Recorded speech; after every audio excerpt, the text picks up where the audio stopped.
हाय, मैं हूँ अमृता और आज मैं डायमेंशन 404 का 5th एपिसोड बॉब एक्सप्लेन करने वाली हूँ। इसकी शुरुआत में हमें बताया जाता है कि अमेरिका की नेशनल सिक्योरिटी एजेंसी यानी NSA अपने सैटेलाइट की मदद से लूकस वेड नाम के एक टेररिस्ट को ढूंढने की कोशिश कर रही है, लेकिन उसे ढूंढने में वे लोग नाकाम रहते हैं। इसीलिए नासा ने बॉब नाम के एक सुपर कंप्यूटर की मदद लेने का फैसला किया था ताकि उसके मदद से वो लूकस कहाँ छुपा है ये पता कर पाएंगे। अब सीन शिफ्ट होकर हम जेन नाम के एक साइकाइट्रिस्ट को देखते हैं जो कि US आर्मी के अफगानिस्तान बेस के ब्लैक आर में सर्विस दे रही थी। जेन की पार्टनर बेथ होती है और इन दोनों की समंथा नाम की एक बेटी भी रहती है जिसे इन्होंने अडॉप्ट किया था। अब इधर जेन समंथा और अपनी वाइफ बेथ को वीडियो कॉल लगाती है और उन्हें बताती है कि मुझे क्रिसमस की 2 हफ्तों की छुट्टी मिली है और अब मैं वापस आ रही हूँ। जिसके बाद जेन बेस के एयरपोर्ट में जाने के लिए निकलती है जहाँ पे रास्ते में उसे विटनी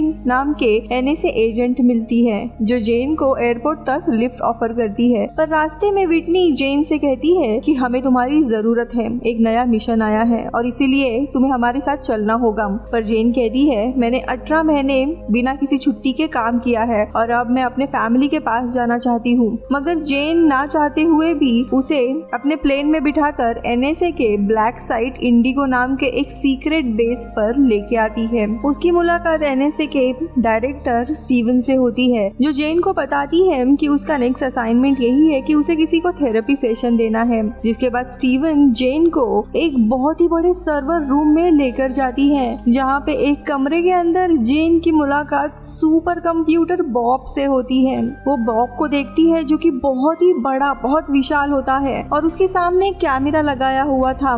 जेन ये सब कुछ देख के काफी हैरान थी क्योंकि असल में बॉब काफी बड़ा इंसान का ब्रेन दिखाई दे रहा था, क्योंकि असल में यहाँ पे बॉब बहुत ही बड़ा इंसान का दिमाग होता है और जो कैमरा लगाया हुआ था उसी के मदद से बॉब आसपास देख पा रहा था और बॉब के पास दुनिया के हर एक इंसान की जानकारी होती है। साथ ही वो किसी भी इंसान को अभी वो क्या कर रहा है ये भी देख सकता था। यहाँ पे बॉब को क्रिस नाम के एक साइंटिस्ट ने बनाया था। इधर बॉब स्टीवन से कहता है कि मुझे पता है कि जेन एक थेरेपिस्ट है और मुझे किसी भी थेरेपी की जरूरत नहीं है। पर स्टीवंस फिर कहती है जेन से बात करके तुम्हें काफी अच्छा लगेगा और शायद फिर तुम लूकस यानी उस टेररिस्ट को भी ढूंढ पाओगे। लेकिन जैसे ही स्टीवंस लूकस का नाम लेती है बॉब को सर में दर्द होने लगता है जिसके कारण इन्हें बाहर आना पड़ता है। आगे स्टीवन जेन को उस टेररिस्ट जिसका नाम लूकस था उसकी एक वीडियो दिखाती है जिसमें वो क्रिसमस ट्री के नीचे एक बॉम्ब रख के उसमें धमाका करता है। आगे स्टीवन बताती है कि लूकस बहुत ही खतरनाक टेररिस्ट है और वो क्रिसमस वाले ही दिन काफी तबाही मचाने वाला है, लेकिन हमें नहीं पता कि ये कहाँ करेगा। आगे फिर स्टीवंस कहती है कि बॉब यानी वो सुपर कंप्यूटर मेंटली काफी कमजोर हो चुका है और उसे तुम्हारी जरूरत है और अगर तुमने बॉब को ठीक नहीं किया तो हम उस टेररिस्ट को ढूंढ नहीं पाएंगे जिसमें काफी सारे लोग मारे जाएंगे। अब ये सब कुछ सुनने के बाद जेन वहाँ पे रुकने का फैसला करती है। वही रात में जेन समंथा और बेथ को वीडियो कॉल करती है और उन्हें वो नहीं आ सकती ये बताती है, जिसे सुनकर उसकी वाइफ और बेटी काफी उदास हो जाती है। इधर जेन अब सोने की तैयारी करती है, लेकिन तभी बॉब जेन के कमरे के टेलीफोन पर कॉल करके अपने बुरे बर्ताव के लिए उससे माफी मांगता है। इसके बाद बॉब खुद जेन के ही कमरे के टीवी से खुद को कनेक्ट करता है और जेन से पूछता है तुम्हारे साथ थेरेपी सेशन में समय बर्बाद करके मुझे कैसे फायदा होगा। लेकिन तभी जेन उसे कहती है कि तुम इस तरह मेरी प्राइवेसी को तोड़ नहीं सकते, अभी रात हो गई है, हम कल बात करेंगे। लेकिन तभी बॉब कहता है प्राइवेसी, मैं एक सुपर कंप्यूटर हूँ, मुझे तुम्हारे बारे में सब कुछ पता है और अगर तुम्हें प्राइवेसी ही चाहिए तो तुम्हें यहाँ से जाना होगा, मुझे तुम्हारी मदद नहीं चाहिए। अब जेन को उस रात में काफी देरी होती है और इसीलिए अगले दिन जेन थेरेपी सेशन के लिए 1 घंटा लेट पहुँचती है और जब स्टीवन जेन से इसका कारण पूछती है तब जेन कहती है कि पिछले रात में मैंने अपने कमरे में गलती से सिगरेट जला दिया था जिसके कारण स्प्रिंकलर चालू हो गया और मेरे सारे कपड़े गीले हो गए जिसे सुखाने में मुझे काफी समय लगा।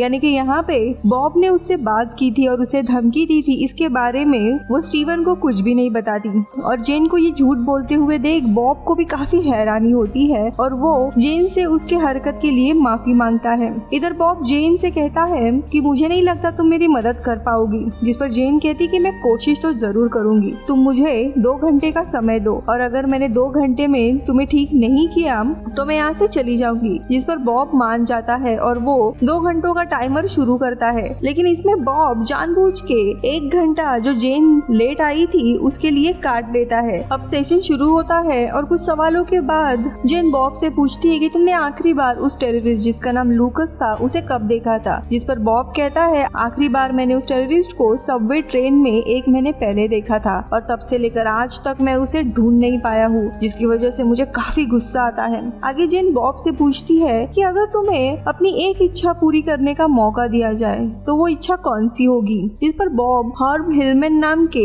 70 साल के एक आदमी का नाम लेता है और कहता है कि मैं काफी समय से इसे देख रहा हूँ, ये अपने पत्नी के लिए कुछ खास बना रहा है। बॉब फिर जेन से कहता है कि अगर मेरी इच्छा यही है कि मैं हर्ब को कॉल करके पूछना चाहूंगा कि वो अपने पत्नी के लिए क्या बना रहा है। लेकिन तभी बीच में ही बॉब सेशन रोकता है और स्टीवन को कॉल करके कहता है कि मुझे एक सस्पिशियस आदमी की इंफॉर्मेशन मिली है, शायद वो कुछ करने वाला है। स्टीवन फिर उस आदमी की सारी जानकारी लेती है और ड्रोन से उसके ऊपर हमला करके उसे मार देती है। और तब बॉब यानी वही सुपर कंप्यूटर स्टीवन से कहता है कि तुमने जो अभी अभी हमला किया उसमें 3 निर्दोष लोग मारे गए हैं, ये सही नहीं था। अब जेन थोड़े समय के बाद वापस से सेशन शुरू करती है और बॉब से कहती है कि दरअसल तुम्हें साइकोसोमैटिक ब्लाइंडनेस नाम की बीमारी हुई है जो कि इंसान को काम के स्ट्रेस की वजह से होती है। पर बॉब कहता है कि भाई मैं एक सुपर कंप्यूटर हूँ, मुझे कोई बीमारी नहीं हो सकती और मुझे कोई भी स्ट्रेस नहीं है, ये सारी बीमारियां इंसानों को होती है।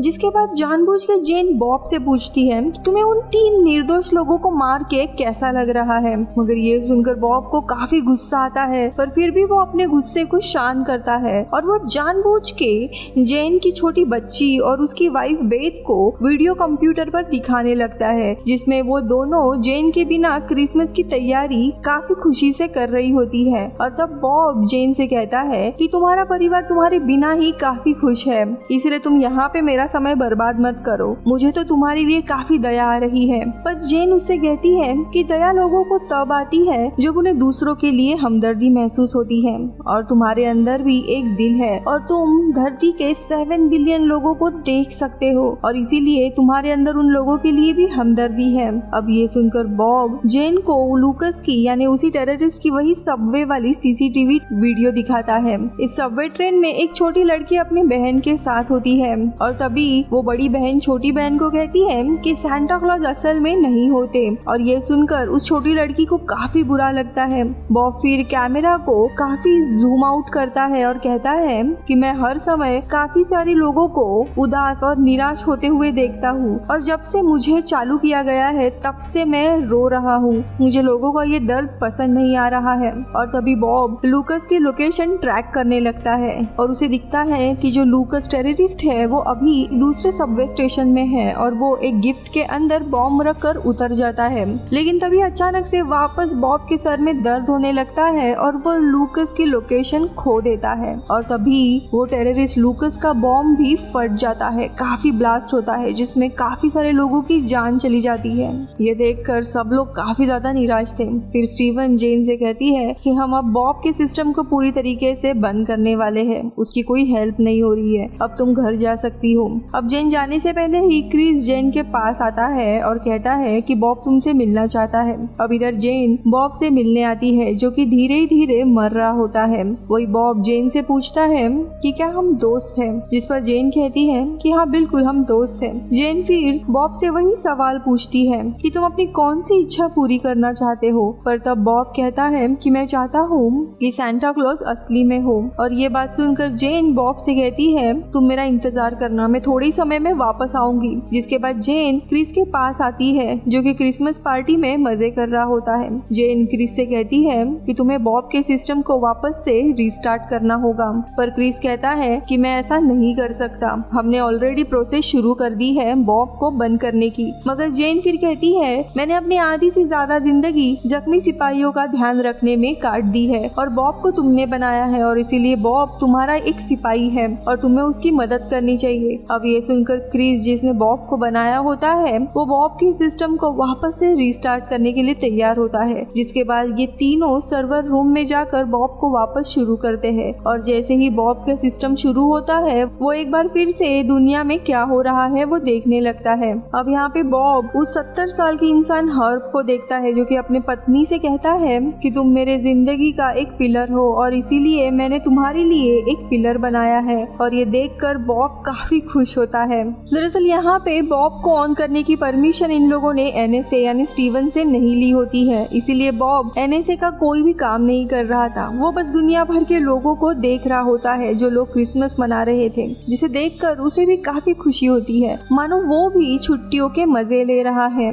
और वो अलग अलग लोगों को गिफ्ट भी सेंड करता है। साथ ही वो एफबीआई को लूकस यानी उस टेररिस्ट की लोकेशन भी भेजता है और फिर एफबीआई उस टेररिस्ट को पकड़ लेती है। अब थोड़े समय के बाद वहाँ पे एनएसए की डायरेक्टर स्टीवन आती है। जब उसे पता चलता है बॉब को इलीगली जेन और क्रिस ने चालू कर दिया, तब उसे काफी गुस्सा आता है और वो इन दोनों को भी अरेस्ट करने के ऑर्डर्स देती है। और वो गुस्से में बॉब से पूछती है कि तुम ये सब कुछ क्या कर रहे हो, जिस पर बॉब कहता है मैं हमारे यूएस इकोनॉमी को ठीक कर रहा हूँ और साथ ही मैंने लूकस को भी पकड़वा दिया है। बॉब फिर स्टीवन को कहता है अगर तुमने स्टीव और जेन को नहीं छोड़ा तो मेरे पास न्यूक्लियर मिसाइल के कंट्रोल्स है, मैं उन्हें अलग अलग देशों पे चला दूंगा। अब ये धमकी सुन के स्टीवन इन दोनों को भी छोड़ देती है, जिसके बाद ये सभी लोग क्रिसमस पार्टी मनाते हैं, जहाँ पे स्टीवन बॉब से कहती है कि प्रेसिडेंट के कहने पर क्रिस और जेन को कोई भी सजा नहीं मिलेगी, पर गवर्नमेंट ने तुम्हें अब बंद करने के ऑर्डर्स दिए हैं। अब ये सुनकर बॉब कहता है मुझे इससे कोई भी प्रॉब्लम नहीं है, पर मैं बंद होने से पहले एक बार जेन के साथ बात करना चाहता हूँ। वही हम जेन को देखते हैं जो कि विटनी के साथ गाड़ी में बैठी होती है, कहीं जा रही थी। उसके चेहरे पर काला कपड़ा लगाया था ताकि वो एनएसए की सीक्रेट बेस की लोकेशन को ना जान सके। इधर विटनी जेन को फोन देती है, फोन पर बॉब होता है जो जेन को थैंक यू कहता है, क्योंकि जेन अकेली ही थी जिसने बॉब को सही पहचाना था, क्योंकि हर दिन उसे एनएसए के किसी न किसी लोगों को पकड़ना था, जिसके कारण वो काफी स्ट्रेस्ड आउट हो रहा था। वो इस दुनिया की कोई भी अच्छाई नहीं देख पा रहा था। लेकिन जेन जब ये प्रॉब्लम उसे बताती है तब उसे रियलाइज होता है कि उसे ये काम नहीं करना है। और कुछ दिन लोगों को क्रिसमस मनाते हुए देख वो काफी खुश होता है। उसे ये भी पता चलता है कि हर्ब अपनी पत्नी को कितनी अहमियत देता है और उसी का स्ट्रेस जाने के बाद वो लूकस यानी उस टेररिस्ट को भी ट्रैक कर पाता है।